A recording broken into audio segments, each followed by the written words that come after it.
While on a routine flight on November 27, 1944, American pilots Donald Mayers and Ed Schulater witnessed what they described as a giant red ball of fire that constantly chased them as they attempted to outmaneuver the unknown craft to no avail.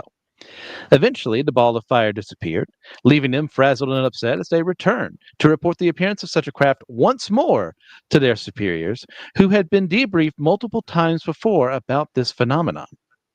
First spotted in 1942 by British pilots on patrol during World War II, the enigmatic balls of fire had been assailing Allied craft for years and were now coming under massive suspicion as to their origins and motivations. But now they had a name, one that spread like wildfire throughout the Allied ranks. What were these mysterious balls of fire known as Foo Fighters? And why were they harassing Allied fighter pilots? Were they advanced models of classified Nazi aircraft, extraterrestrial interlopers, or something else? Here we have one of the most compelling mysteries of history, and what would become part of the UFO mythos and the conspiracies revolving around Foo Fighters, which we will be discussing tonight on Friday Night Frights. I'm your host, Christian Ashley of Systematic Ecology, here to terrify and instruct you all on the weird, unusual, fascinating, fantastical, and unexplainable things that may or may not lurk out there in the world. I am joined once again by my lovely co-host, Joe Day. How's it going, Joe? First off, I will pay you $50 if you can say that line 5 times fast without screwing Uh, it up once. Second off, I Mhm. thought we were talking about. Wait, you mean to tell me?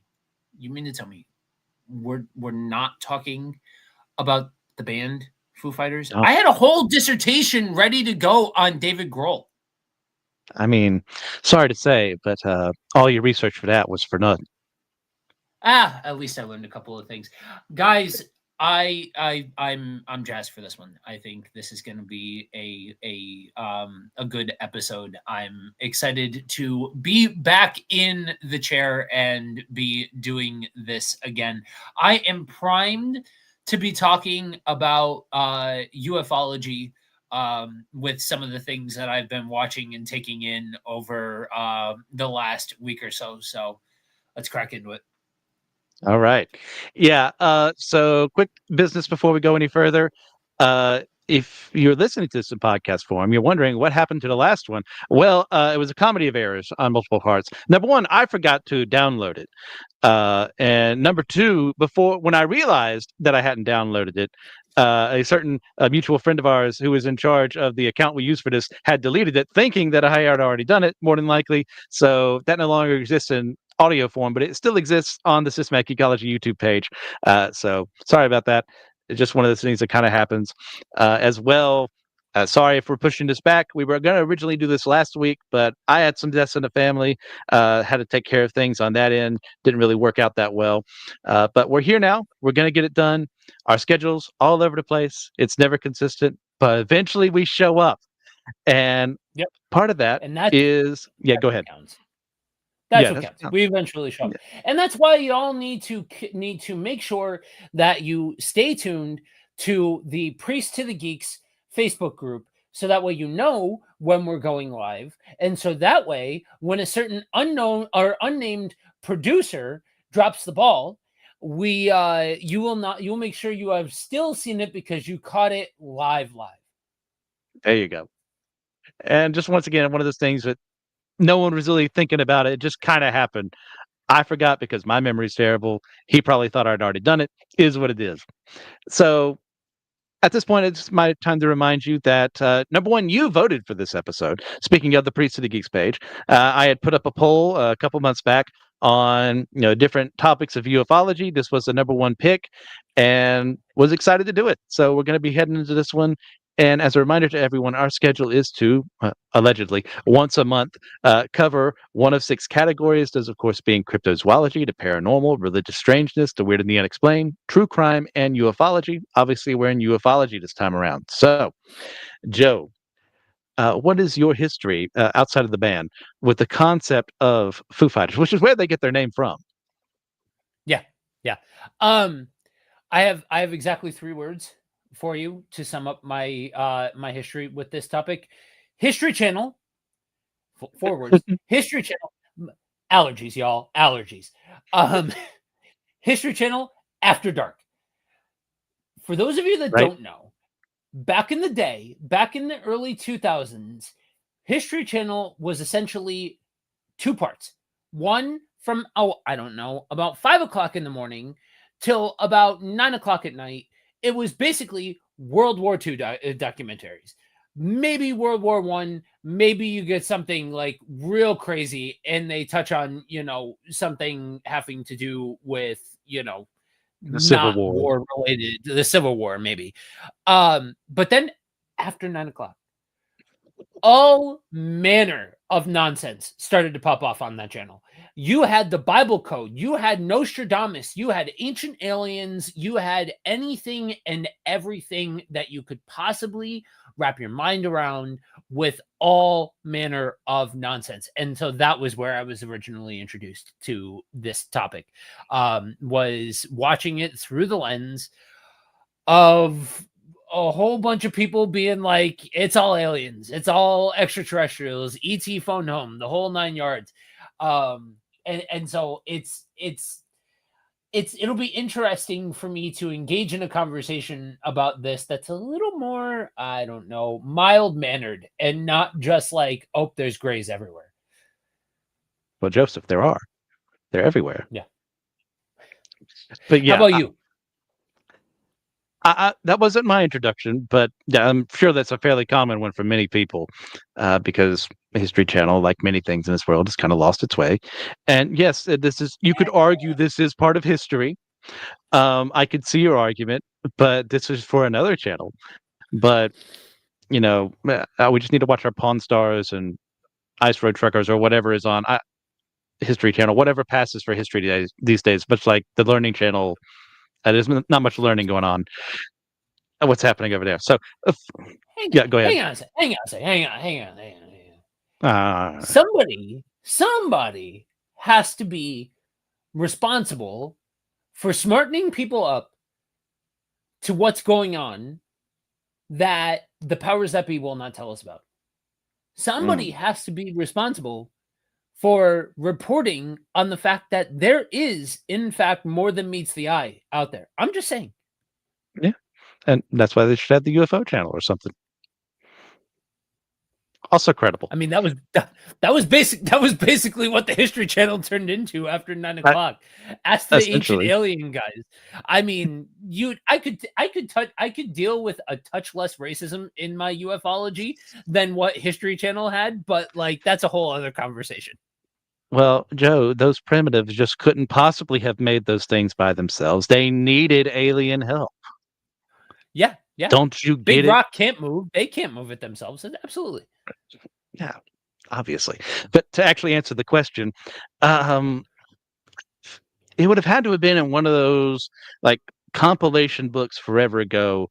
I can't remember the title or anything of like, hey, here's cryptozoology, here's ghosts, here's aliens, and it was probably part of that where I've heard the term Foo Fighters. Like, oh, what's that? And I was maybe elementary age and saying, "Oh, World War II. I love World War II." My grandfather used to own. Unfortunately, they kind of died off because I'm very abusive to the things that I own because I read them multiple times, and they kind of lost their binding and stuff. Like a huge set of World War II, like just sets of pictures, and underneath they would say this is taken from the Battle of Anzio or whatever. And I read the heck out of that. So I was at that prime age, like to just keep going. So everything World War II. And then aliens, I throw that into the mix too. I'm already weird. Let's keep going with this. And yeah, it was a ton of fun. Just like this idea of this World War II pilots, they're on their bombing missions or whatever. They're flying over, Nazi occupied France or Italy or what, or even we'll learn in the Pacific Ocean, attacking Imperial Japan. It's like, and then suddenly there were these things that showed up and they didn't like attack them or anything. They were just like these balls of light. Maybe they looked like they might be a craft of some sort. And then they just kind of left, which is extremely weird. And I was like, okay, what are these things? It's always been something that's kind of fascinated me. And I also forgot earlier today, Joe and I recorded an episode, kind of a crossover of sorts, with my seminary life with Brandon Knight, where we talked about the Nephilim. So be looking out for that to come out later on. Love Brandon, love working with him. So yeah, that's my kind of starting history with this as a concept. Yeah, my so watching that stuff as a kid, um, I was always of the impression that like all of these people can't be wrong. Like one-off expert, you know That's what I one mean? thing. Like that sort of thing. That's different. But when you're talking about different reports, like we're going to talk about from different regions and all of that, and like let's be real here. We're all sitting here talking about like, oh, let's go into space and explore space. Y'all, we don't even know we barely have a handle on what's on the same rock we all habitate on.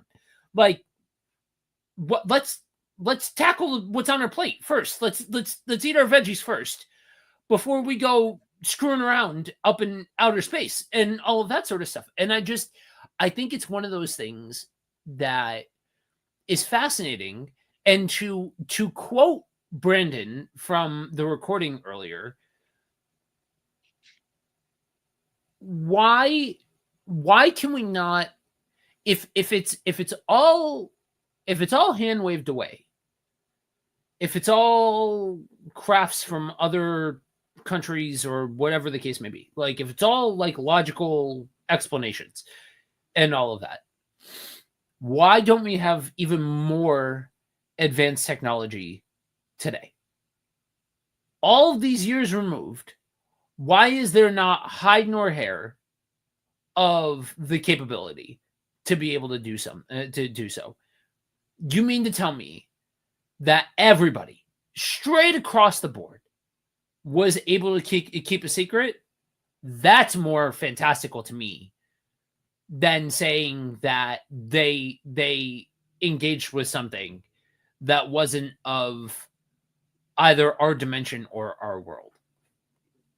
To play devil's advocate for a moment, I think there are some people out there who would say that we're at where we're at because of encounters we've had with stuff like this, that we've advanced far beyond what we normally would have done because of interactions with stuff like that. Now, I'm not there with them. That also kind of depends on how you interpret stuff like Roswell and stuff like that. But I think their argument would be to be as fair as possible to them is that it is being slowly introduced to humanity so that over time we become more acclimated to the better stuff and be prepared for it. Now, I don't agree with that because we were just talking before recording of our feelings of humans. Not exactly. I'm not exactly what you would call a humanist by nature. Um, and we're going Yeah. to have different definitions of the depravity of the soul and all that because we've argued about that elsewhere. But we can both agree humans not the best things on the planet. I don't exactly trust a system that has that in place. Yeah. Yeah. No, exactly. Exactly. And I don't think you need to have I think more than one thing can be true at the same time. I think you can understand that people are image bearers while also understanding the limitations of humanity. And I Yes. think if you have multiple generations, something's coming out. Like I just don't think so. Even if everybody was like, yeah, we're gonna keep the secret. You mean to tell me one person didn't come through and was like, hey, let's fast track this and make more money? Come on! Like that's literally the name of the game for politics is make as much money as you can. Like that's it.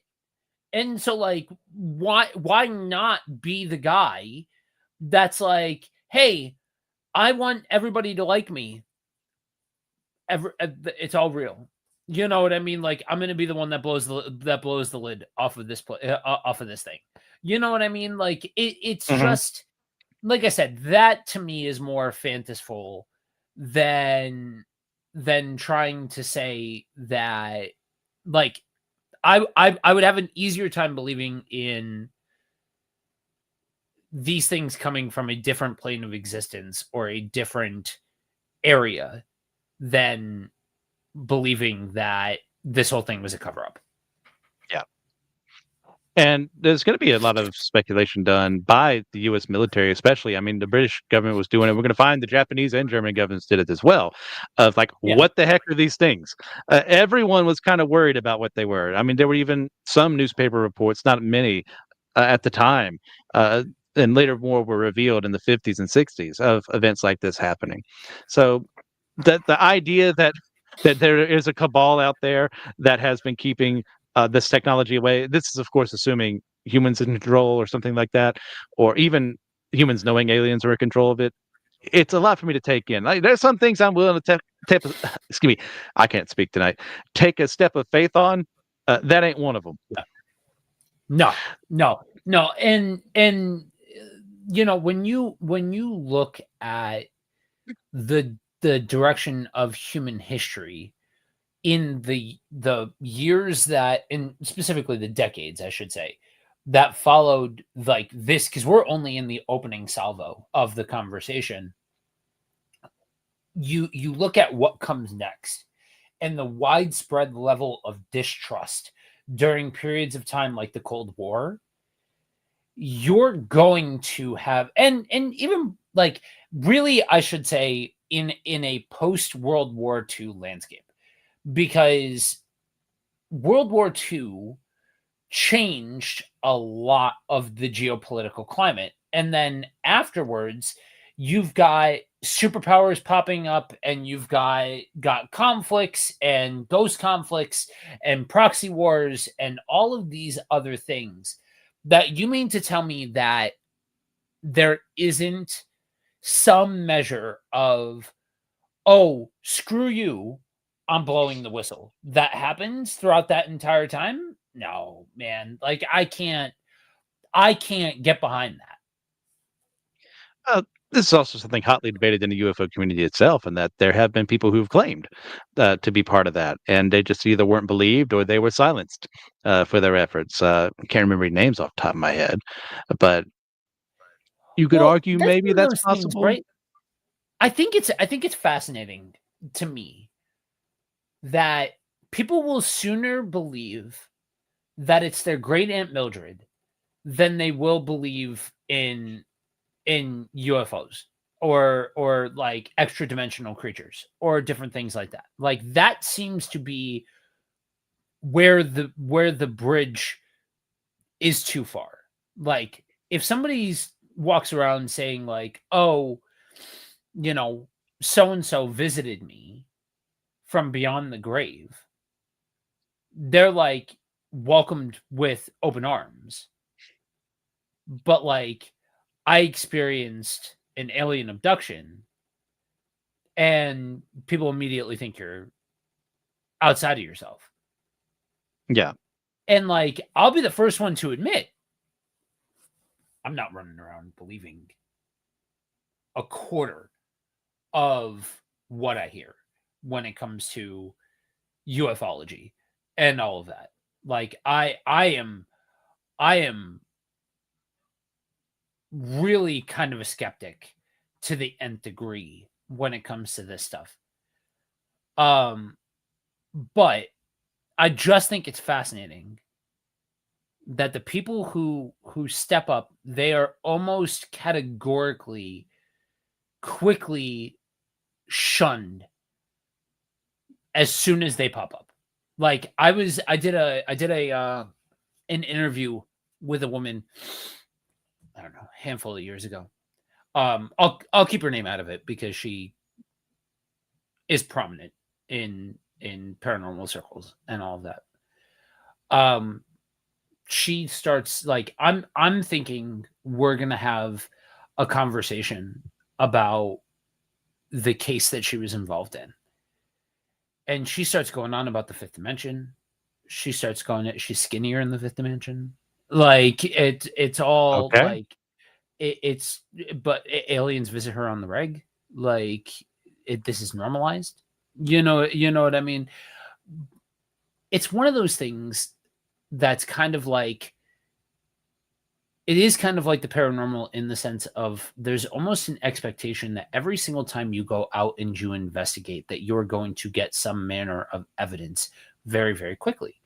And what you don't see is that oftentimes these half-hour episodes of whatever TV show are literally weeks of content trimmed down and Yes. synthesized into this half hour of high octane nonsense and all of that. And these kinds of conversations, I don't think like Foo Fighters, ufology, that sort of thing, I don't think it gets off a go as much as it could, because there's almost this visceral reaction to extraterrestrials and like this whole thing being just like bollocks. Well, I think you bring up some interesting points. It's not where I thought we were going, but I'm really enjoying this. Is the supernatural versus the more extra normal, sci-fi, shall we say, kind of thing, of how one is more acceptable to an extent than the other. Yeah. And I gotta wonder what's the case for that. Is that because we humans are inherently spiritual more often than not, and we'd be more willing to look at something like that than to believe that we're not alone out there in the cosmos or interdimensional or whatever have you? Like I think it's maybe? funny that you went that route, and my brain immediately jumped to something far more cynical than that. So we live in a post-satanic panic world. Right Sure. now, we live in a time where it's not all demons, it's this group is lesser than for XYZ reason. The LGBTQ plus is less than this ethnicity is less than this group of people from this region is less than, rather Mhm. than looking for something outside of ourselves.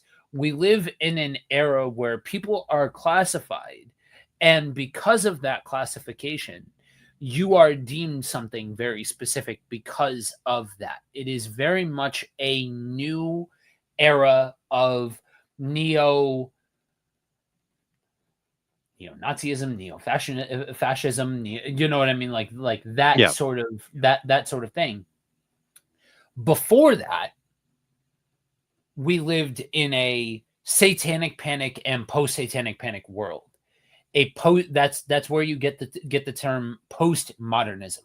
Postmodernism oftentimes revolves around this post new modern era of post the idyllic family, the good Christian household, all of that sort of stuff. And then some people have started or have tried to use the phrase, though it didn't really catch on, of postmodern and all of that sort of stuff.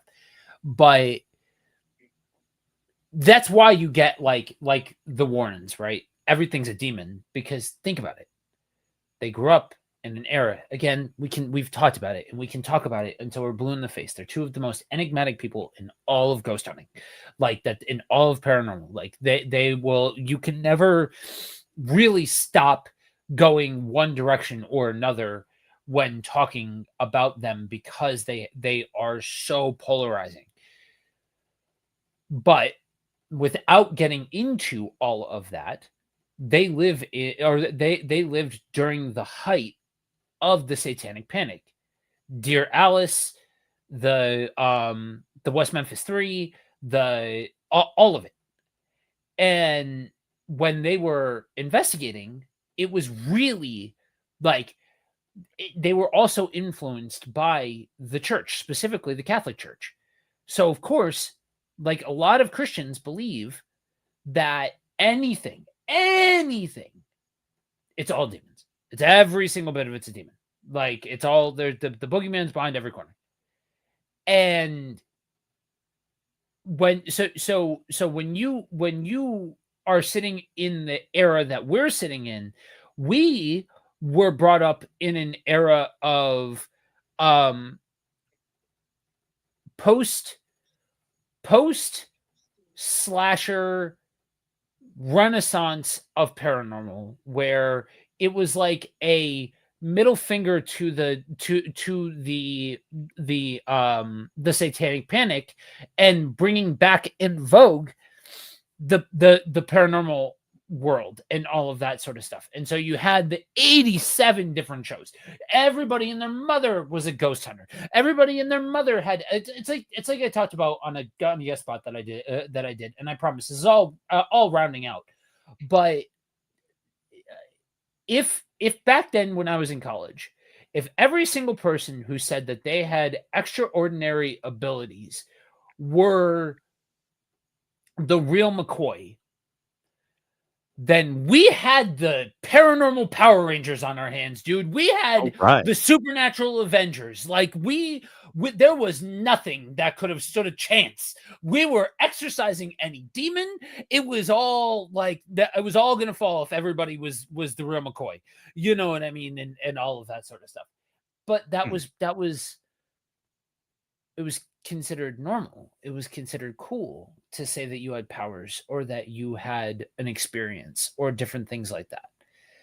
And so during that time, I don't think we really understand unless you're willing to wade through the waters of the very real psychological assessment of pop culture and its impact on humanity is to say how much that changed the paradigm for us today in 2025 for us today. And maybe you could get deeper and say, more than one thing can be true. And so all, really the roots of even accepting something like this lie in our inherent spirit man, our inherent spirit woman, the inherent nature that we as humans, and I do fundamentally believe this, we are spiritual beings that inhabit a meat sack.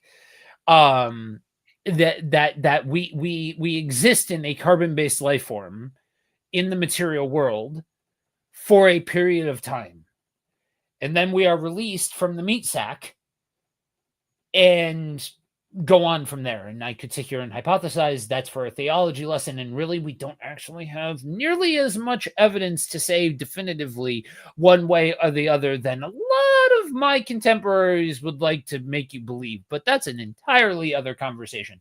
Maybe something for spiritual weirdness, I don't know. But to me, that's where more of this sits, because I think when we think about extraterrestrials, it sits in this weird spot, right? Because you can hand wave this stuff away and say, they're watching, or they've been here, or they exist, and we just their technology is so much more advanced that we don't know, and all of this other stuff. You can say all of this stuff because it's more of a blank slate, because it's more of a there's a lot more room to be able to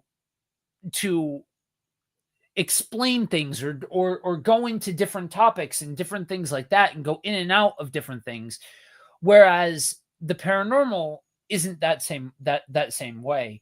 And it sits in this world where you kind of have to explain a bit of the tangible material nature of it, because if you're going to sit here and say I saw glowing lights, well, who else saw them? Where did they go? What did this? What did that? And you have to ask and interrogate all of the questions. That is exactly why, if in these hour plus long segments that you all hear from me once a month ish, allegedly, it seems like, oh, I don't believe in aliens, but I think there's a ghost behind every corner. Neither one of those things are necessarily true, but one engages a lot more with high level science than the other one does. You know what I mean? Like I just think I think it requires you to make room for those things, and thus the scrutiny is always going to be higher for aliens. I never thought about it that way, and that's why I'm glad you're here. Because I think just having me here would be fairly boring. I would have just gone straight into the sightings and everything, and we'd be at the explanations right now of what they could have been. And that's not a criticism or anything like that. No, I really like hearing your perspective on this. I don't even know if I have anything to add to it. let's jump back into the story here for a second, right? So like we're talking 40s, right? Right. Yes, That's what we're talking. Let me look at the run sheet. Yep. World War II. Um, and so imagine this for a second, right? Let's give them grace here for a second and say like because we're here to talk about the weird and all this kind of stuff. So you gotta turn your brain for a second with all of our logical wirings and all of this sort of stuff. You got to turn your brain for a second to the dial that says, okay, what if this happened? Okay, so what if this happened? Imagine this for a second. You're not just some random pilot, right? You're not just driving, yeah, flying an aircraft full of people that are going to, I don't know, on vacation or to go visit family or whatever like that. No, this is wartime. And you start to see unidentified objects. You start to see all of the like I don't that had to have been wild. And that's where like these wartime things to me have a heightened sense of credibility to them for two reasons. One,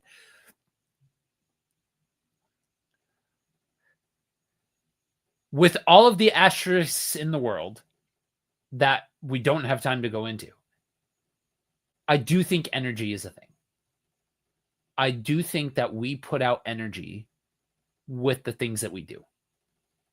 I think there's a reason why tension is palpable, why laughter is contagious, why sorrow is collective.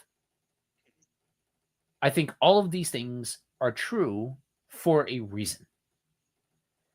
So to me, it immediately asks the question, did the widespread violence and despair and aggression weaken a barrier, attract something from another place? And if you're talking about all of these people who are mid combat, you mean to tell me that's all corroborated? It's all like they all saw something that wasn't there, or all saw just enemy crafts or something like that. Like, no, these people would have been well versed in what they were seeing because they would have needed to know the enemy. Again, we're talking about wartime. They would have had to have known a friendly versus an enemy. So if they're sitting here saying it wasn't one of ours, to me, there's just a heightened level of, I guess, credibility to it than just some, I don't know, random farmer who saw a light fly by their farmland in the middle of Nebraska or in the middle of wherever. You know what I mean? Yeah.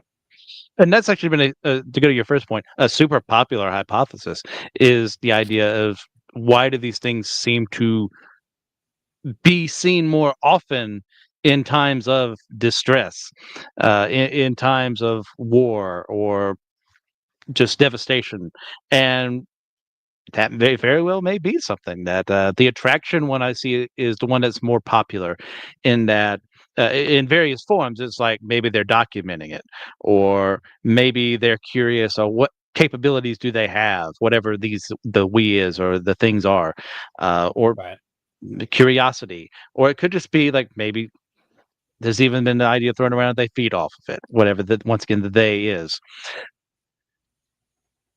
And I get the idea behind it. And sometimes I'm even almost there myself to think that way because if you're looking at circumstances where UFO reports across the ages, conflict seems to be something that draws them out. Not every single case, obviously, but the question then becomes, okay, they are seeing it. These are men who are trained well to look for their guys and know about the other guys, even in the dead of night, so that they can identify as best as possible with limited vision. That's my guy. That's their guy. I want that guy dead. But then something else comes along the way that acts abnormally, that doesn't act as foe or friend, and then simply disappears, and at the same time moves as fast as you and then faster than you, and goes at angles that are impossible for the technology you have at your capabilities at this time. I, like you, lend more credence to sightings like this because they're putting a lot at stake by saying these words out loud. By saying these words out loud, they could easily be put in front of a review board and say, "You're not a pilot Yep. anymore," or "Here's your, medical discharge," or something like that. There's a cost that would come with this if they're going to stand by what they say. And what really lends credibility to it with me is that the people in charge took these very seriously to try and figure Yeah. out, what are they seeing. These things aren't showing up on radar. Uh, Yeah. and it's definitely not German. It's definitely not Japanese. What is this thing? Well, that's and you raise a good point, because for as much as we sit here and talk about, it's one thing for two dudes on the internet to be talking about it in the year of our Lord 2025. Whatever you think you're going to run into with people giving you a raised eyebrow, amplify that by, I don't know, 1,000-fold to start the conversation. In the 40s, in the military, during the war, Yes. flying fighter craft, like these like literally they had everything to lose by sticking to a story. So take a second, so that way so the folks listening can wrap their mind around the scale, because we've talked about this a couple of different times. We've made reference to it. What spread are we talking about from a world landscape of these sightings and all of that sort of stuff? Is it like year wise?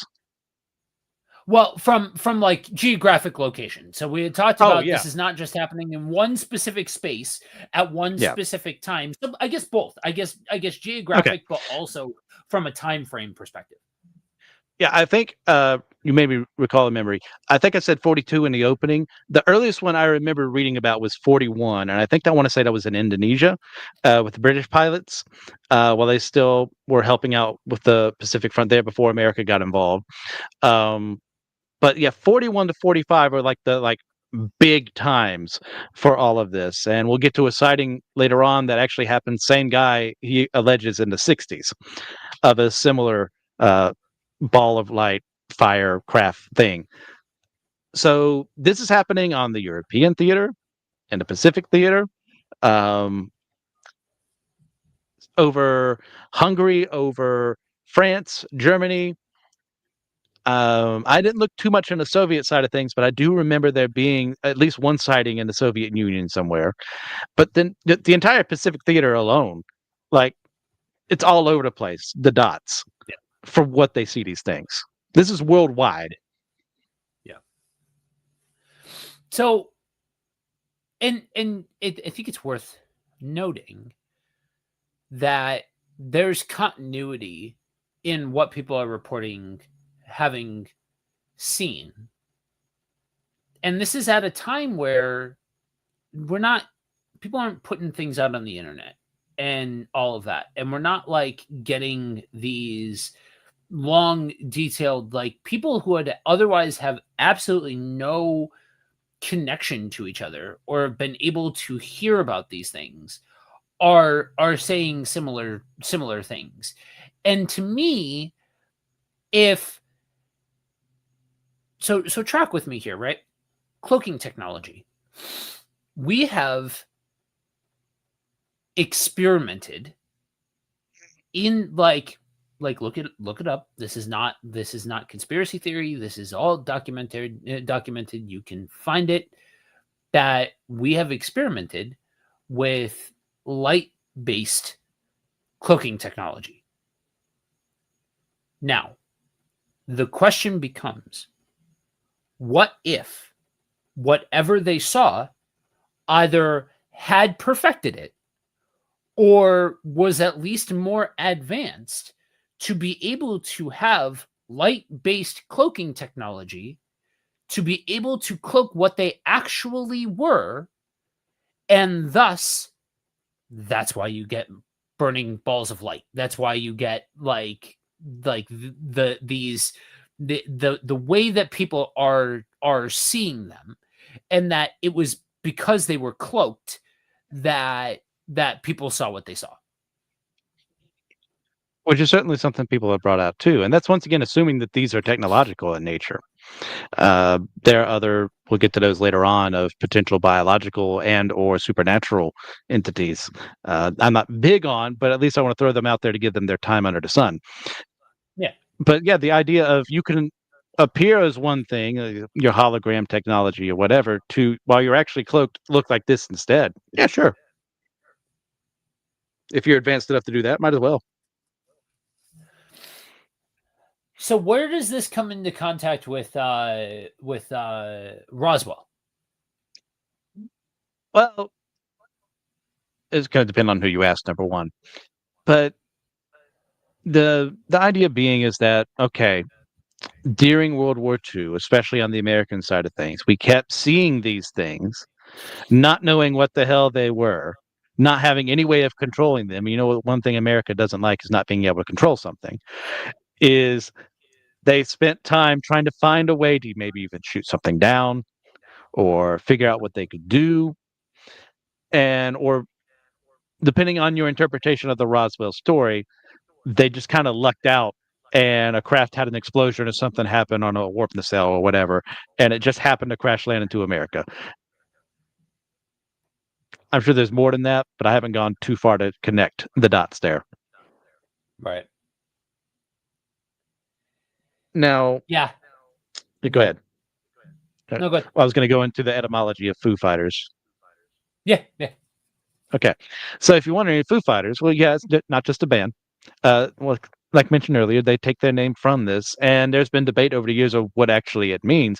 The pilots I mentioned earlier are the ones where we actually get the coin termed for these entities, crafts, whatever. And the word foo itself is an intentional kind of nonsense word, like omnipotence, for example, or France, that was created in the 1930s by the cartoonist Bill Holman for a comic strip I had never heard of before, Smokey Stover. And the titular character called himself a foo fighter as part of his job of being a actual firefighter. And it's one of those things where it was intentionally made up, but he claims as well that he had seen the word written like a antique shop or something of like a jade Chinese figurine that more than likely was transliterated incorrectly from what we would transliterate today, FU to FOO on the Chinese side of things. And that Chinese word fu can mean happiness or blessing. Now, for our, I just realized that typos, wrong for our mythological friends out there, this is where we get the term foo dogs from, which you'll typically see more in Chinese mythology. But that's one of those things that kind of transcends cultural boundaries and were kind of appropriated and I don't know. Sorry, that word is charged. They were then brought into other mythologies. Of course, this is where we get the Shisa of Okinawa mythology, which is where we get King Shisa or King Caesar from Godzilla. So there you go. Oh, there you go. Now, another potential origin is it comes from the French word faux, feu. I don't pretend to understand that illegitimate language of illegitimate people. It basically means fire. And they would then the word would be associated with the fiery properties of the balls of light that they were going up against. Yeah. Yeah. That's fascinating. Like I think there's a I think there's a level of interest that you can take, and I think is healthy to take, to see how different cultures wrap language around different experiences. You know what I mean? Yeah. I just find etymology fun too. But also Yeah. understanding why would they call them these things? Because like, where do you pull Foo Fighters out? You learn this from a comic strip, and he just kind of made up the word, and it just happens to mean something like this. I'm not one of those where I see connections in everything. That's why I don't believe in ley lines and the like. But I think it's just fascinating at the end of the day. So the actual what was that? I- Nothing. I'll let it go. I won't Oh derail boy. us I entirely and all okay. that. On your best behavior. Yeah. So as regards to the crafts, balls of light, entities, whatever you want to call them it, themselves, normally, in most typical cases, they were seen as just a ball of fire. Occasionally, someone would see something that almost suggested a metallic craft like a plane, but like in a different shape. This is pre flying saucers. That coin wouldn't be termed until 47. Normally, they would appear in red coloration, but also yellow, orange, and green variants that I saw. Maybe there were more, but as far as my research, I didn't see any more. And one of the things that were just big about them is that they could move as fast and then faster than any allied craft we had at the time. And this is like the top of the top. And they're pulling off maneuvers that are simply impossible with the G forces involved to keep a pilot alive. Then that's assuming there's a pilot in there to begin with. Right. And they would continually get close to planes without actually like doing anything threatening. No weapons were discharged, if these even had weapons to begin with.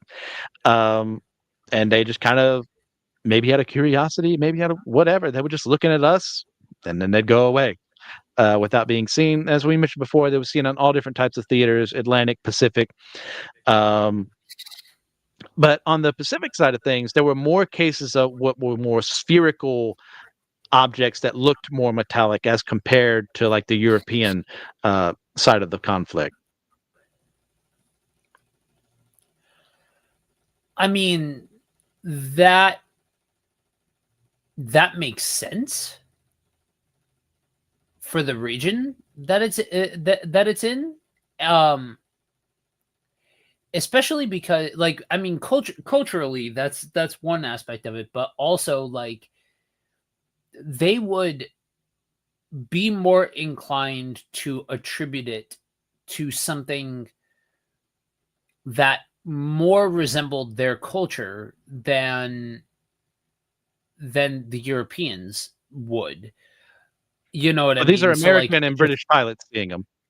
The Japanese reports, I remember, I don't know if they went into detail on outside of balls of fire. I'd have to look that one up. okay. Yeah, that's interesting. I mean, I just to me and I do think it's fascinating that there's a level of this that like you're sitting here telling me, "Oh yeah, no, that's a popular opinion that like friends, I'm not like I'll tell you flat out how the sausage is made. On the months that I don't that I'm not running things, if I'm not that well versed in it in all of that, I take the run sheet, I feed it into Skynet, and I have Skynet give me talking points and all of that. I have no problem admitting any of that.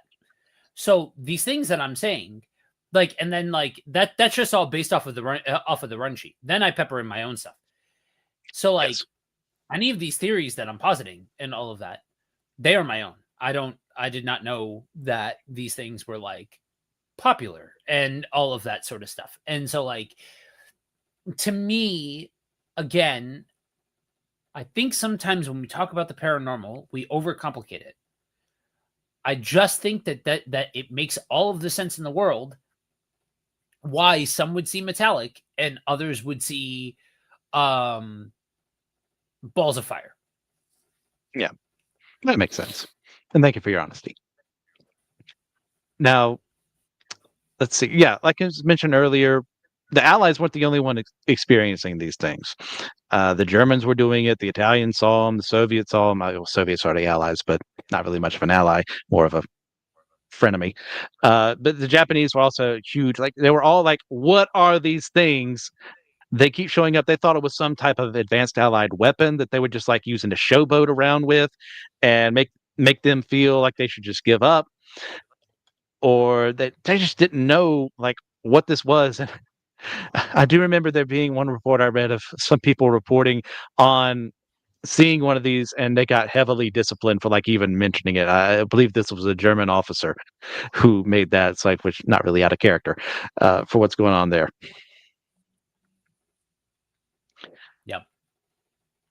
So let's get into some of the sightings. This is not an exhaustive list. Joe and I don't have time for that. Uh, you're happy to get what I give you, is what I'm going to say. So I think I picked out three or four. Then you should be in chronological order. Outside of two, I don't know the exact dates of from my research. But the first one, this happens in northern France, December in the year 1942. So pilot officer Brian Lumsden, who was a New Zealander, and this time New Zealand was one of many British colonies. So he's essentially British for the sake of that, but this is his actual country of origin. Flying with his, I believe he was at the number 3 Squadron's night flight, claimed that he saw two amber-colored lights that followed him on an intruder mission. If you don't know what that is, even though I thought I knew, I was wrong. An intruder mission was the specified name for the thing that Allied planes would do when they infiltrated enemy territory at night and strike at planes while they're still out on the ground at bases instead of inside of primarily France at the time of this initial bombing. The idea being, if you go out at night, no one's looking for you. Maybe they might see you on radar, but they're not going to be able to scramble in time. They're not going to be able to see anything, but you know the general location of the base. So you can just spray and pray and get as many planes as possible on the ground destroyed. Now, which should tell you something about how he has been trained and what he is capable of doing at night. So he himself noted that one of the lights was higher than the other.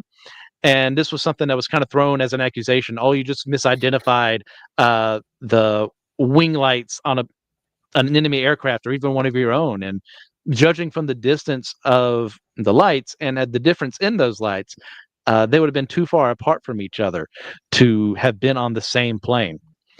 And he claims that the lights themselves pursued him until he approached the English Channel. So maybe they respect government boundaries. Who knows? Uh, at that same time, another pilot who was flying with him saw a similar light the next night, but this one was one of the ones that projected a green light. So anything to say on that one, Joe?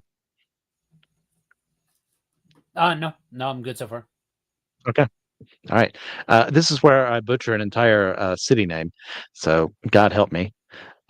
In Keszthelyvar, Hungary, this takes place on the October 13th, 1944. A British crew that was organizing a similar strike recorded seeing lights following their planes. And Pilot Officer Taylor, one of the men there, reported he was followed by a red light that would kind of appear and then suddenly disappear for several minutes at a time. And this was also not their first report of this happening, as they had seen Foo Fighters as early as April 1944, and they would continue seeing them until the end of the war in 45. Next up, we have the South Pacific, and I'm almost certain this happens in 1945. I wasn't able to narrow it down completely, but this alleged sighting comes from Duane Adams, an American Air Force pilot, and he saw two Foo Fighters. Oh, sorry, no, he saw Foo Fighters twice in separate years, and he described them as a bright light that followed his aircraft for about half an hour before they just quickly just disappeared into the sky, just suddenly went up and they're out of the way. Now, both the times, and we only went over one, but we'll get to the second one in a bit, he saw them at night, and they were also witnessed by the air crew that he was affiliated with at the time. Now, the second one does not take place during the war. He claims to have seen another Foo Fighter, but in the 1960s, when very few people were reporting stuff like this, and he was piloting a different aircraft at the time. So take that as you will. Now, here's one I found especially interesting. Uh, and this final one I have, a future senator of Alaska, Ted Stevens, as he was serving in the war, would later tell they were both senators at the time, Harry Reid, about his encounter with the Foo Fighters, saying, I was flying and there was an object next to me. I couldn't get rid of it. I slowed up, it was there. I sped up, it was there. I would dive, it would be there. I called, nothing on radar. And if I'm remembering correctly, this is actually part of, I believe Senator Reid was behind some of the uh, disclosure attempts in Congress, House of Representatives, can't remember exactly which one off the top of my head, for the information the U.S. government had on UFOs. And this was something that was brought up in the midst of that.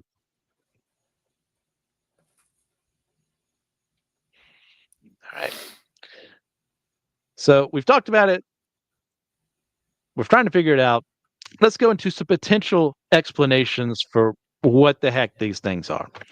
And of course, the ever popular The History Channel answer number one outside of aliens, Nazi experiments. Because one other thing the History Channel Yep. was known by during those daytime hours was the Hitler Channel.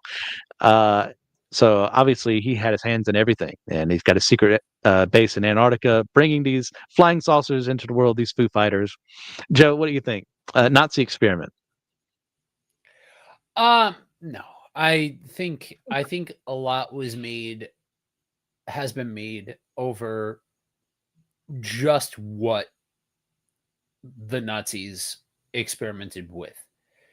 And with the wide range of experiences that, yes, have continuity to them, but are ranging in years, ranging in area, all of that sort of stuff. I cannot get behind this one because it just feels like we're just trying to hand wave away all of this by saying, oh, it's just the Nazis. I'm right there with you. Now, if you want to talk about pretty much every government involved with in this war was trying to create the next best thing. We're trying to have the better technology than those who they were fighting against. If you're not doing that in the war, you're going to be in a sad state because the other guy's doing it and you're not. And Yeah. America was testing out things that never really got off the ground. Germany was doing it, Britain was doing it, Soviets were doing it, Japan was doing it, because that's smart in war. You want to have the leg up on your enemy. You want to be better than them. So the idea, maybe someone even had an idea like this, sure, but to actually bring it into practice at this time with the science available as they understood it, we can't even do this now. So the Yeah. idea that some German yokel scientist or top of their field, I'm just making a joke. Same thing with the Allies, who would be the next one to bring up here, and they could do it then, but not now. Is this some Yeah. Dr. Erskine moment where he's been shot by a Nazi agent and we don't have the super soldier serum anymore? I highly doubt it. Yeah. Yeah. No, I mean, I'm right there. I'm right there. For as much as I value the level of continuity. I mean, you heard the wide range of people and the connective tissue when Christian went through the examples that he did, that it just feels like there's too much tissue to be able to then turn around and say, oh, no, all of it's just, we could, it was just experimentation during the war, like almost 100 years ago, and like Yeah. we just don't have the capability of doing that anymore. You know what I mean? And there's also a huge logic thing. If you had something like this at your disposal, why are you just looking at the other Yeah. enemy aircraft? Why aren't you shooting them down on either side of Yeah. the equation?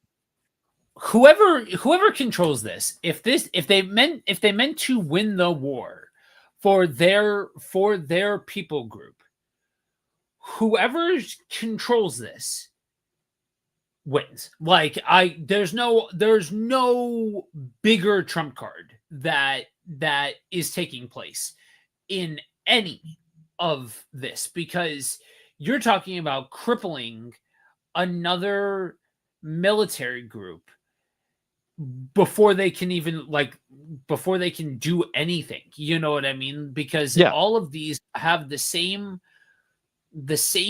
story, that these things were faster than whatever they were flying.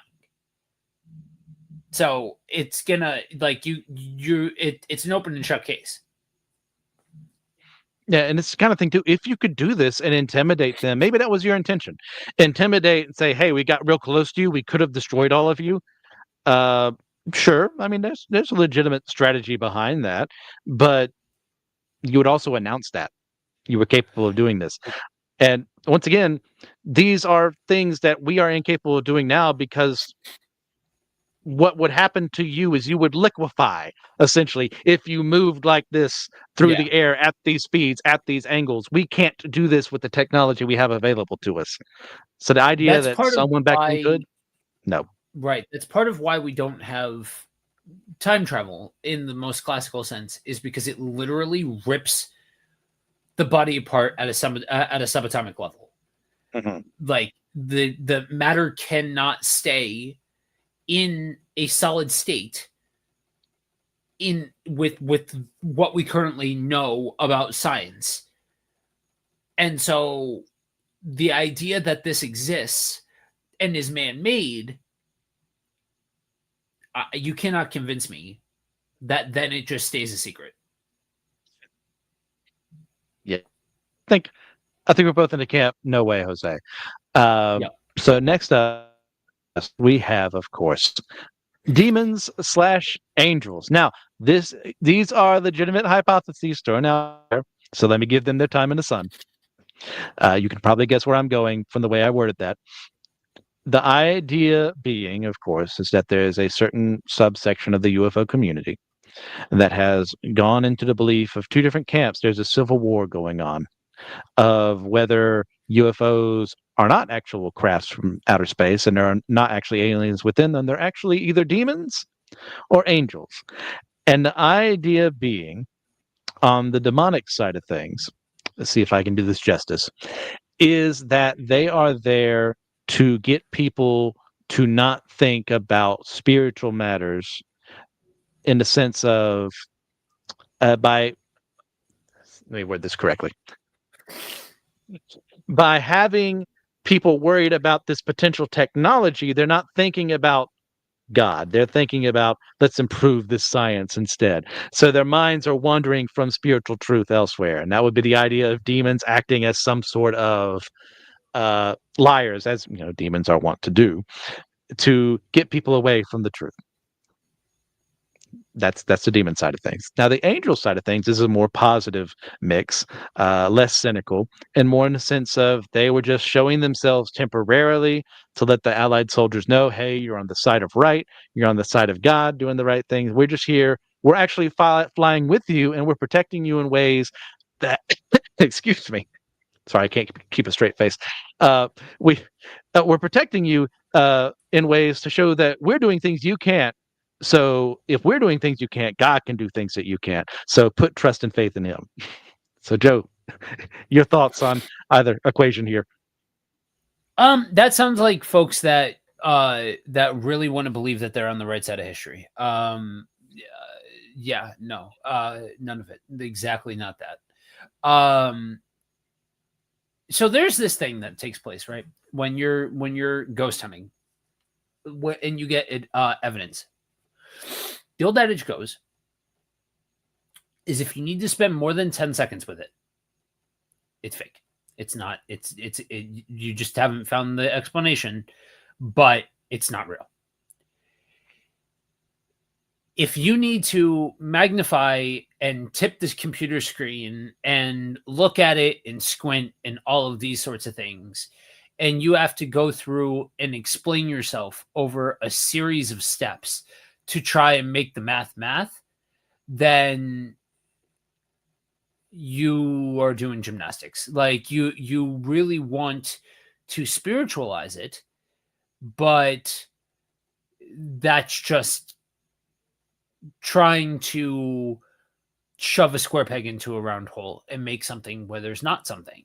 And I'm not saying it's not anything. I'm just saying when it comes to that specific um explanation, that no, I cannot in any way, shape, or form get behind that. Now, to be fair for a second, do I think demons and or angels have the ability to do something like this? Sure. I can't really quantify their abilities, but I think that's a little bit of a cop out too, to a certain extent. Uh, But I don't see why they would waste their time doing this when there are so much more subtle ways of getting people to not look at truth or to lead people to truth that I think is more the status quo. so I will this is me like pulling a friggin' hamstring to try and to try and stretch enough to give grace here. So like understand that if you are in this camp and you happen to be listening to this and whatever, understand I'm trying. Um you have to go outside of the Bible to make at minimum. You have to say, well, I can't describe every single thing that an angel or a demon can do in order to make that math. That's like bare minimum. Like that's without like concocting anything else. That's not without like putting something together and saying, "Oh, this is precedent for that." On the angelic side, you can't hand wave away the Old Testament, and so there are certain aspects of the Old Testament that you have to be able to do something with. And so that side of it, okay. But again, you can't hand wave away the Old Testament. And there were other situations that if what we're doing is playing a game of drawing precedents and all of that sort of stuff, angels have very exactly said, no, I am not involved in the human conflict. I am not on your side. I am on God's side. Yes. So like we gotta take the whole thing. If we're gonna play gymnastics here, then you gotta play by the rules. You don't get to pick and choose. If this is where you want to hang out, okay, cool. Then hang out here. Do it. Like I said, again, shout out to my seminary life. The closing remarks that I gave in that is, dude, whatever you believe, say it with your whole chest. Like, stand by it. Like, have the guts to stand by what it is that you believe. So if you're hanging out in this part of town, then say it with your whole chest. But I would like a word. Like, if we're gonna play in this playground, then you've got to be able to square all of the pegs without taking the cop out and saying, oh, I'm just gonna look at this whole thing and say, I don't know, greater designs than I have. You know what I mean? My human brain can't wrap its mind around all of this. Then like, who shuts that box? Who closes Pandora's box at that point? Where does that slippery slope end? You know what I mean? Because then you can say whatever the hell you please. You can say whatever you want, and be like, oh, it's precedent because we don't know, because we just don't know what demons can do. You know what I mean? Like, and I'm not saying you're saying this. I'm saying that like that's the logic leap to me. That to me is the area where there is not even a theoretical precedent to suggest that these things are even possible. Given the feats that we've seen within Scripture, I find it incredibly hard to believe. And yeah, I don't think it is actually what is happening. Possible, maybe, given a very expanded list of what could be versus what we actually could say for sure. We have seen an angel do this. We have seen a demon do that. Sure, but yeah, I don't drive with this. That's about the one step in that direction that I could follow you on and say like, okay, do we know everything? No. Can I shut the door and say absolutely impossible? No, I can't. So, okay. If that's me giving a little bit of merit, then that's me giving a little bit of merit. But again, a million questions, a million other things need to pop up. And I'm going to go on the soapbox here for a second. I don't think we need to jump to demons and angels and all of that sort of stuff. We don't need to clutch our pearls as Christians and say, oh, it can only be these two things because admitting to anything else is blasphemous. Read your Bible. Like I'm saying, read your Bible. You don't need to go outside of the realm of from Genesis to Revelation to have huge suggestions that there is a pantheon of spiritual forces that exists And the Bible can still be accurate because at the end of the day, King of Kings and Lord of Lords. So what are you saying? That that's all just a matter of like, oh, King of Kings, what in relation to men?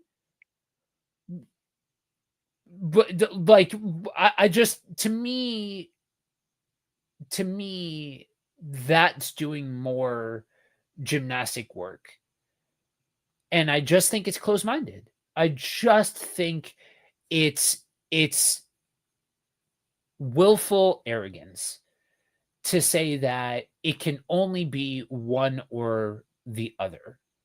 And it's hiding. It's hiding from deeper truths because again, I've said this before on the show and I'll say it again. Yo, I understand that when we talk about this is coming from a Christian perspective.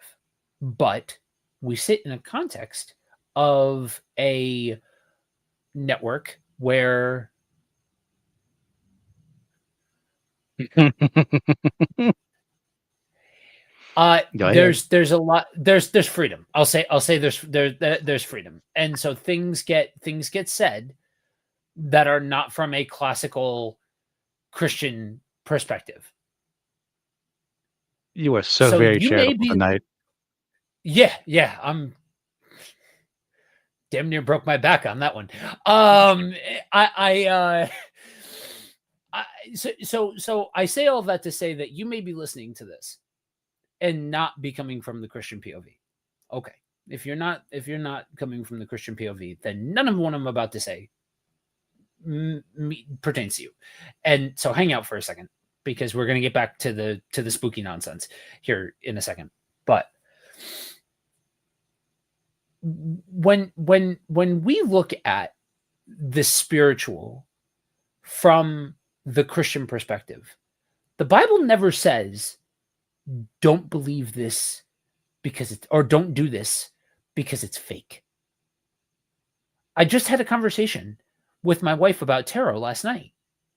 Mm. It came up in the topic of something else, and we were talking about tarot, and I'm like, I'd classify that in the same category that I classify a lot of this stuff, and I've seen enough stuff to know that, dude, there's some weird stuff that goes on out there.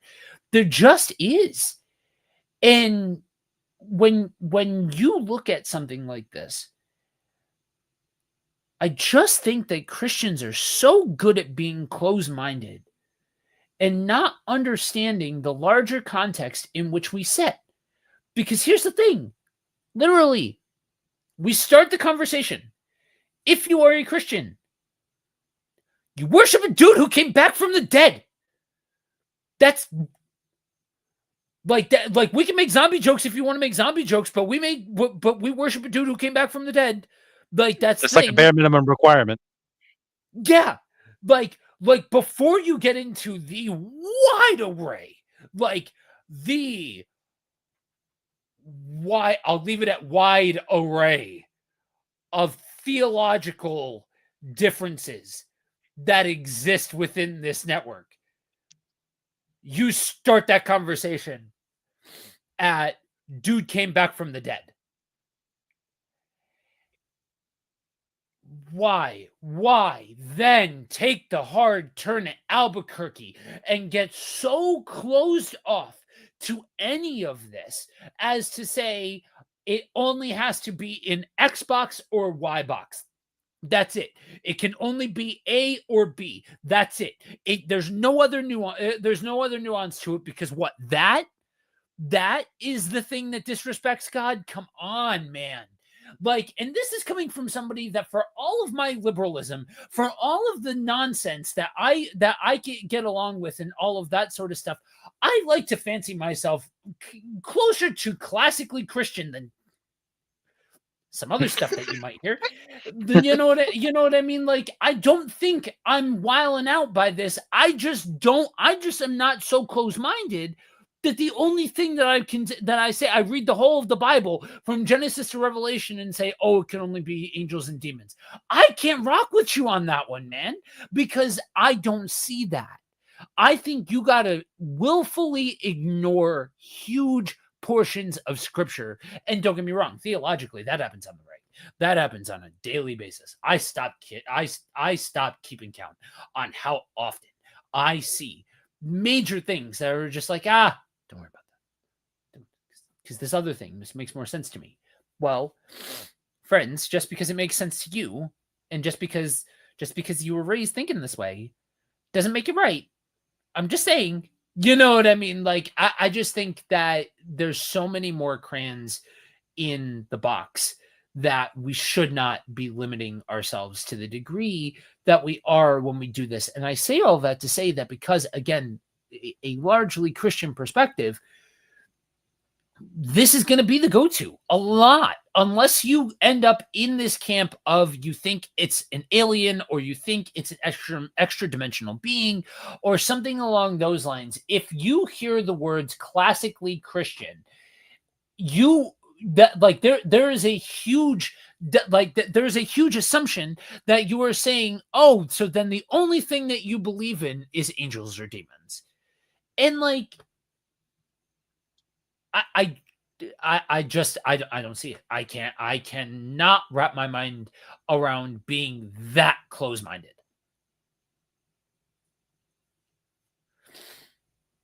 I will say, Joe, for all the restraint you've shown tonight, I think I can safely say that there's an extra jewel on one of your 5 crowns in heaven.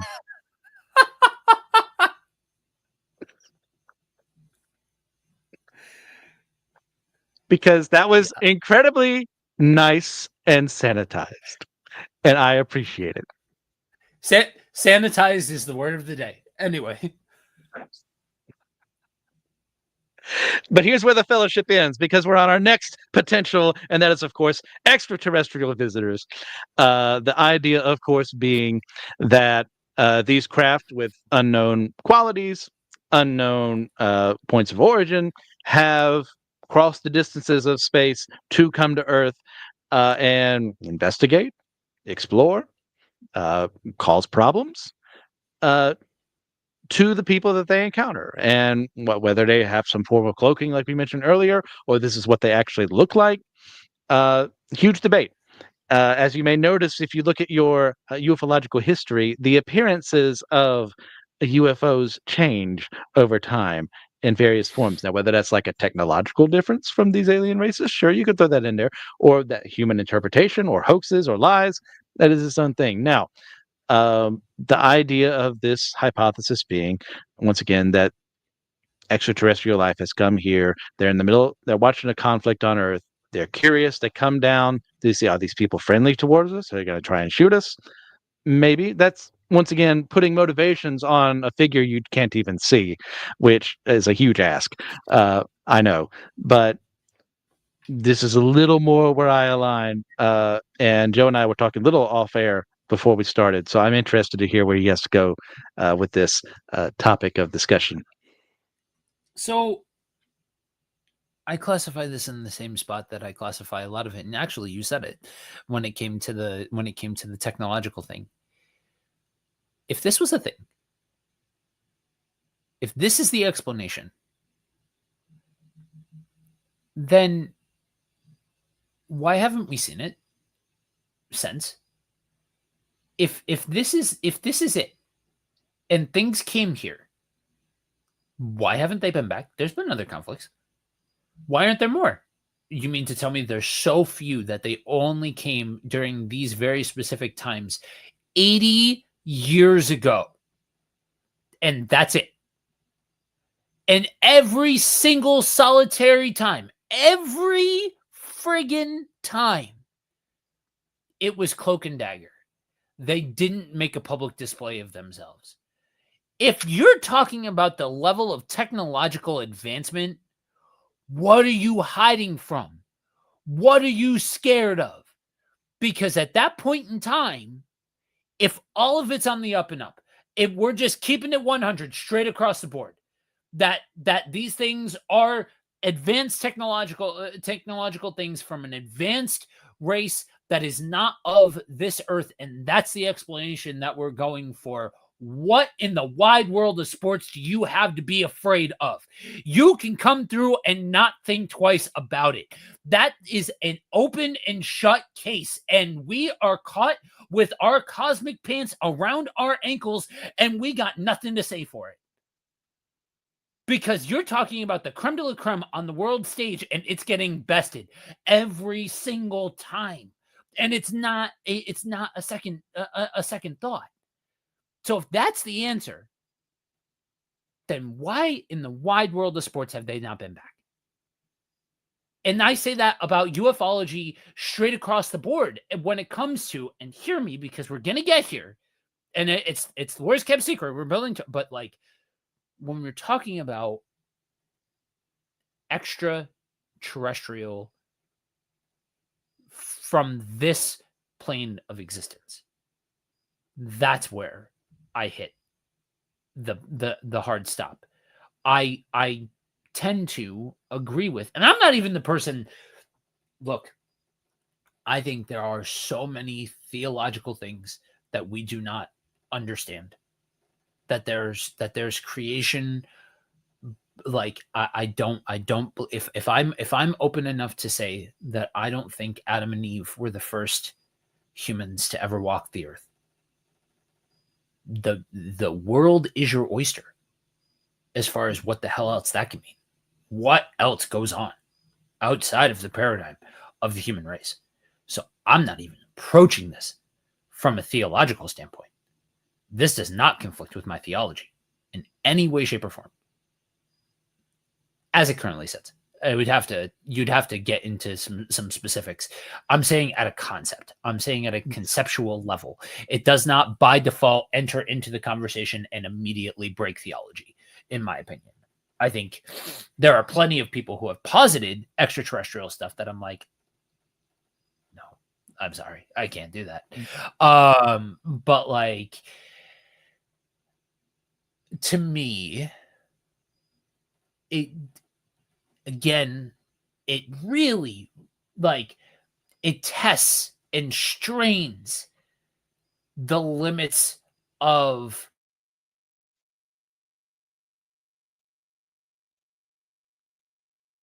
I lost. Oh, okay, Yeah, I'm there you back. are. Yes, you can hear Yep, you're me. back. Okay, cool.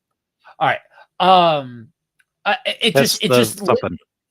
It strains the limits for me.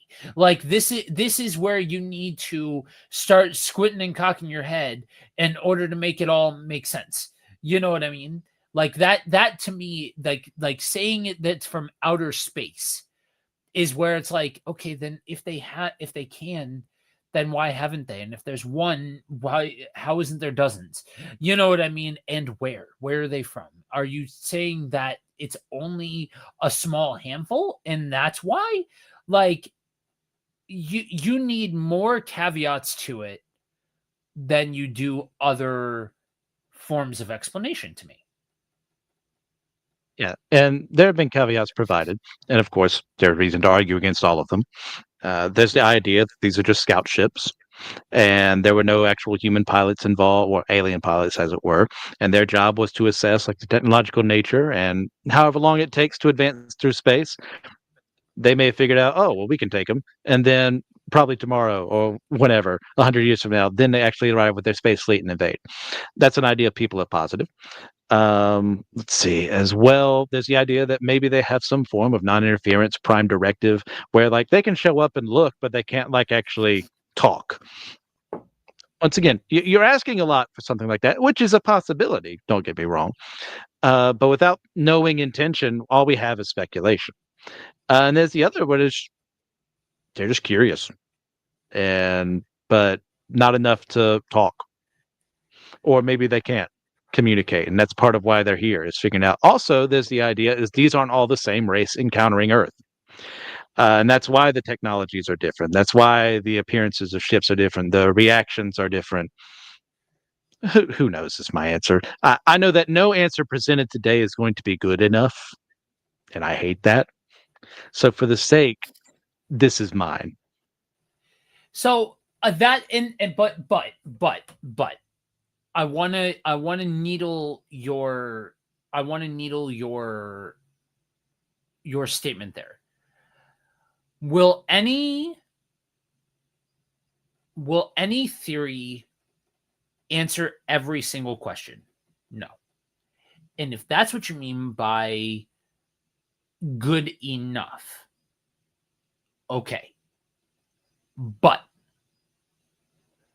I think there's a different explanation that you need less gymnastics to be able to do.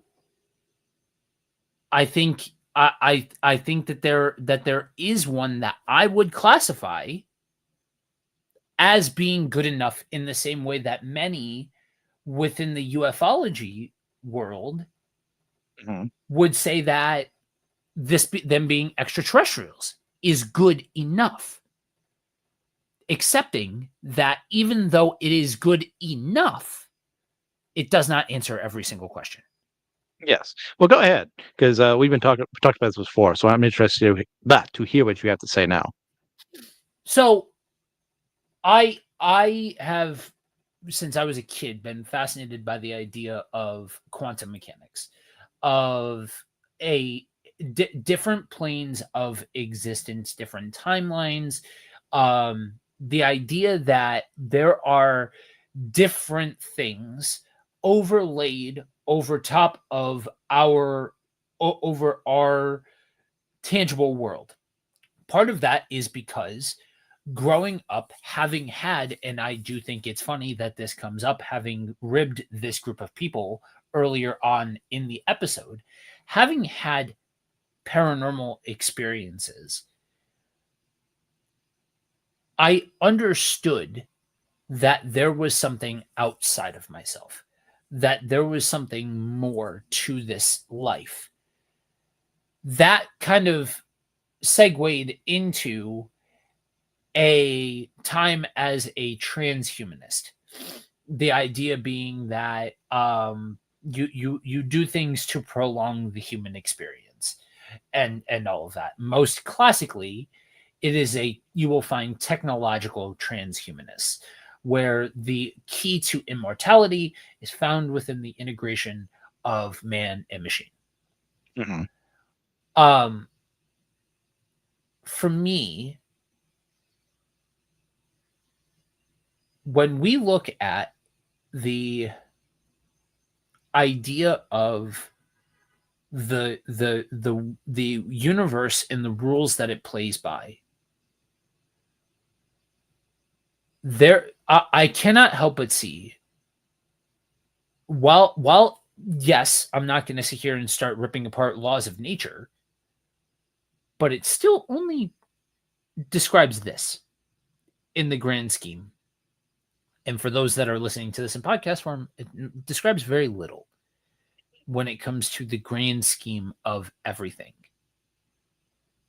And so when you start to look at the idea of matter, matter vibrates at a very specific frequency. Matter is always active. And the theory is that energy coupled with large impacts can generate weakened states in the dimensional layer. So the idea being that there are dimensions outside of our own, and that if we are experiencing something, it's not that it's coming from outer space, it's that it's coming from another dimension. And when I look at the grand scheme of all of the theories, the least the least heavy lifting sits in this camp, where you already have theoretical physics backing a lot of what's being said here. And you don't need to make the level of excuses that you do for the other forms of this conversation when talking about, okay, so if the impact layer was that of a world war, then you know what I mean? Like, again, good enough. It doesn't square every single circle, it doesn't answer every question. None of these will. But to me, it just that's what makes the most sense. Yeah. And I know And that's some another of you are reason. listening to this and gonna say a lot of the same, like you're gonna have a field day in a lot of the same way that I have a field day whenever extraterrestrials come up. You know what I mean? Like that's just the Yeah. reality of it. You were inclined to believe the things that we're inclined to believe. Yeah. And that's another reason why I'm glad you're here, because I never in 1,000 years would have. I mean, outside of, yeah, extra dimensional is kind of part of the bag on this side of things, but I wouldn't have gone the in-depth focus that you had, and because that side of science isn't my shtick. It's not my thing, because when you go on the more quantum mechanics, physics side of things, my brain starts to shut off. For whatever reason, I'm just deficient there. So to have someone who studied it far more and can explain it better, I am all for that. Yeah, we're going to take opposing views on this, but at the end of the day, say, nah. I mean, that's the best I got, and I think it's a lot better than our last option, which is of course good old human error slash weakness slash misidentifications. Every skeptic's favorite thing to throw out on fantastical things, which I'm not. I shouldn't be saying that as tongue in cheek, because yes, this does happen, but for every single person involved in this to misidentify something when they are highly trained, highly competent, they have other people seeing the exact same thing that they are. I, my credulity starts to die a little bit on the idea of this being truth. Yeah, I'm right there with you. I possible in spurts, in isolated situations. Yeah. That this is where the explanations tends to sit of extraordinary claims require extraordinary evidence. Garbage. That's lazy. Anybody who says that, you're being lazy. I'm sorry, you're being lazy. Like that is an attempt to try to discredit whatever it is that you don't want to believe in. Like that's just that. It's just that simple. Like I just don't think when you're talking about the scientific method that it's credible science to turn around and say, oh, because I find this hard to believe, because I find this to be extraordinary, then I require extraordinary evidence. Because if you say extraordinary claims require extraordinary evidence, what about the person who doesn't find it to be extraordinary?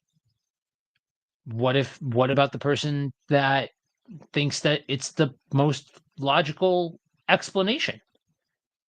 You know what I mean? Like Mhm. it just to me leaves so much on the table to just chalk it up. Like said, that's the lowest hanging fruit. Like at least if you're going to be skeptical, again, say it with your whole chest.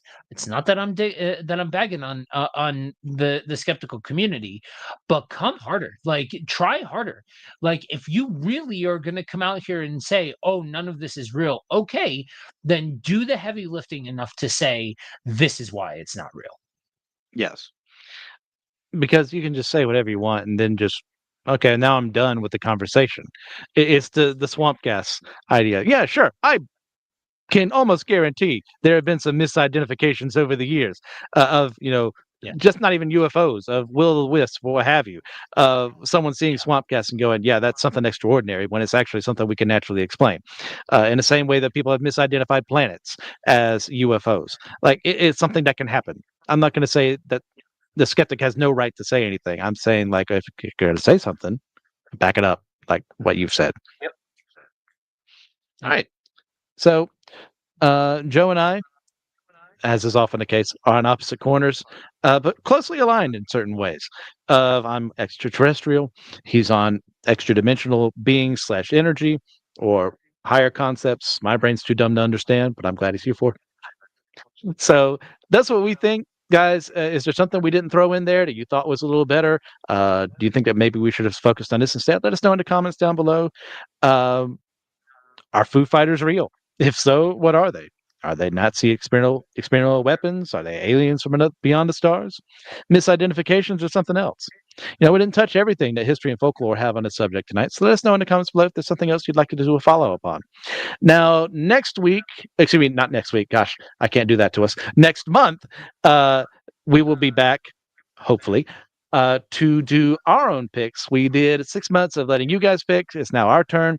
And Joe has decided he wants to take the forefront here. We're going to be doing cryptozoology. And we've already had an argument on whether or not this qualifies. Joe, tell us what the good people what we're doing. So we are going to be covering next month the Kentucky Goblins. There are some that would put it in cryptozoology. There are others that would put it into ufology. There are even some that may put it into religious weirdness. So this is one that is surprisingly deeper than I realized it was getting into it, because the Appalachian part of the United States is weird. There's a lot of weird stuff that takes place out that way, and so that'll be next month. All right. Well, thank you, Joe, for tonight. Thank you guys for watching, listening, whatever you do. We really appreciate it. So next time, see ya.